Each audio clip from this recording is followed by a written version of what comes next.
السلام عليكم. انا طالع النهارده اقول لكم كلمتين اتنين، عشان الكلمتين دول لازم أنا اقولهم، وما قلتهمش هبقى تعبان نفسيا من جوه.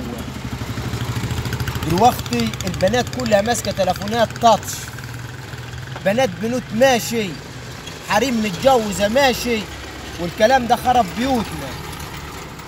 ما ينفعش البنت تبقى لسه اما تدرس في مدرسه وتقول يا بابا انا عايز تليفون، ياخدها ويروح يجيب لها تليفون، ده ما ينفعش. ويجي البنت تجيب لنا مصيبه، يقول لك انا عارف انا اعمل ايه. ما انت اللي واخدها ورايح لعند بتاع التليفونات تجيب لها تليفون، ما انت تمنع. خليك رجيله، تقول لك عايز تليفون اديها على حناكها. ما هي اللي خارب بيوتنا احنا التليفونات دي، ولا خلى في الحريم المتجوزه ولا خلى في البيت بنوت. حافظوا على بيوتكم وحافظوا على اولادكم. الكلام المهزله لما تحصل دي ما تنفعش. ويا رب الرساله بتاعتي توصل لكم ومن غير زعل.